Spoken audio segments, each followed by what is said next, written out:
लोग जब मेरे पास आते हैं तो वो ये पूछते हैं कि डॉक्टर साहब, ये आपका जो ट्रीटमेंट है इम्यूनोथेरेपी कितने साल पुराना है, आप जो ट्रीटमेंट कर रहे हो ये कितने साल से कर रहे हो।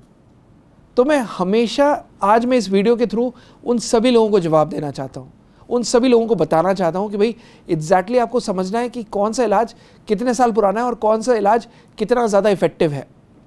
ठीक है, अब पुराने ज़माने में अंग्रेज़ों ने हमारे यहाँ 200 साल राज किया। उससे पहले क्या कैंसर नहीं था? उससे पहले क्या कैंसर लोगों को नहीं होता था? पुराने ज़माने में लोग कहते थे कि अरे ये अच्छे खासे थे, सब्ज़ी लेने गए ख़त्म हो गए। तो वो उस समय डायग्नोज नहीं होता था, उस समय कैंसर बोला नहीं जाता था कि हाँ ये कैंसर है, वो वर्ड नहीं दिया गया था।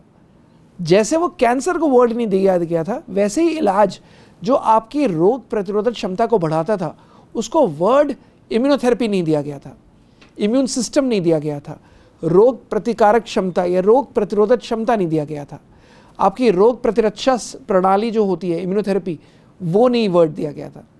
So you need to understand, और आप लोगों को ये समझना ज़रूरी है कि क्या जब सालों पहले किसी को अगर मतलब कोई भी बीमारी होती थी, कहते थे घाव हो गया तो उस पर हल्दी मल देते थे, कोई किसी को ब्लीडिंग हो रही है तो हल्दी वाला दूध पिला रहे हैं, अगर जड़ी बूटियाँ पीस पीस के दे रहे हैं। जो पुराने ज़माने के वैद्य नीम हकीम होते थे, मुग़लों ने जब राज किया तब यूनानी होता था, क्या उस समय एंटीबायोटिक होते थे? क्या उस समय कोई कीमोथेरेपी या रेडियोथेरेपी होती थी? ठीक है, जैसे जैसे जैसे जैसे टेक्नोलॉजी ने प्रोग्रेस करी, जैसे जैसे लाइफस्टाइल ख़राब हुई, कैंसर फैलने लगा, टेक्नोलॉजी एडवांस हुई, ट्रीटमेंट आ गया। But you need to understand कि कैंसर उस समय भी होता था, कैंसर आज भी होता है।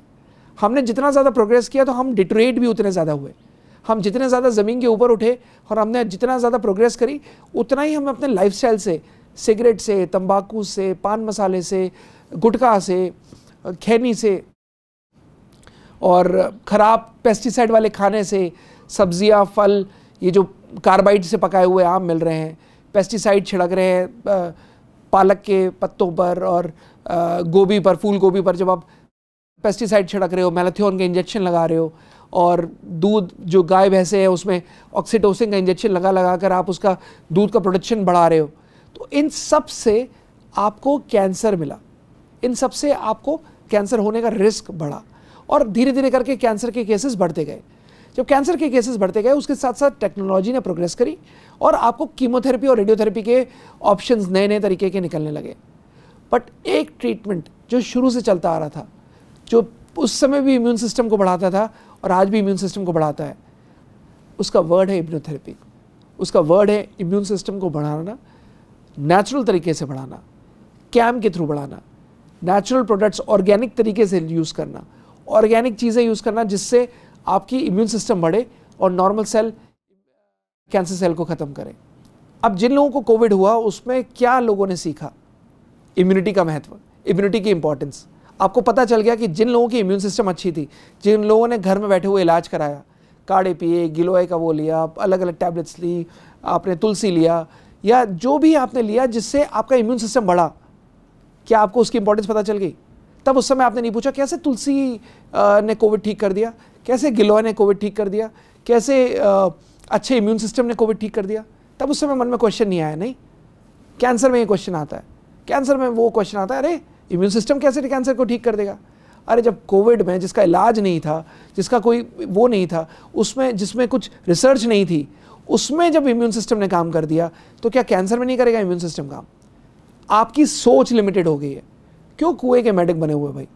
सोचो, थोड़ा बड़ा सोचो, थोड़ा ओपननेस के साथ सोचो और ये सोचो कि इम्यून सिस्टम में इतनी पावर है, इतनी ताकत है, इतनी सक्षमता है कि वो कैंसर में चाहे लास्ट स्टेजेस के भी पेशेंट क्यों ना आ जाए वो भी रिकवर हो जाते हैं। आप विश्वास नहीं करोगे लेकिन फिर भी बता रहा हूँ, जो पेशेंट्स लास्ट स्टेजेस के आते हैं ना, लिवर में कैंसर हुआ, बोन्स में मेटास्टासिस हो गई, ब्रेन में मेटास्टासिस हो गई। अब वो जब हमारे पास आते हैं तो पेट में पानी भरा होता है, एसाइटिस होता है और फेफड़ों में पानी होता है, प्लूरल एफिशिएंट भी, और धक्के खा रहे होते हैं। डॉक्टर्स मना कर देते हैं कि भाई अब घर ले जाओ, सेवा करो। और ऐसे ऐसे मरीज जो गायदान करा चुके होते हैं, अब गायदान हिंदू फैमिली में अगर आप समझते हो बिल्कुल अंतिम अवस्था में कराया जाता है, ऐसे ऐसे मरीज तक रिकवर हो गए। अब वो कैसे रिकवर हो गए? केवल और केवल इम्यून सिस्टम के ट्रीटमेंट पर, केवल और केवल ऑर्गेनिक इम्यूनोथेरेपी पर, केवल और केवल वो इम्यूनोथेरेपी पर जिसने इम्यून सिस्टम को इतना ज़्यादा बढ़ाया कि नॉर्मल सेल एक्टिव हुए और उसने एसाइटिस कंट्रोल करी, मेटास्टासिस कंट्रोल करी, बोन मेटास्टासिस रिकवर हुई। जब उन्होंने बायोप्सी कराई तो उसमें तक आ गया there is no evidence of malignancy in this biopsy, ये तक पॉजिटिव रिपोर्ट आई। और ऐसी सैकड़ों रिपोर्ट है जो हमारे वेबसाइट पर है, हमारे सेंटर्स पर है और जगह जगह है। और ऐसी रिपोर्ट में तो बल्कि मैं कहता हूं कि लोग आकर पूछें कि कैसे ठीक होता है।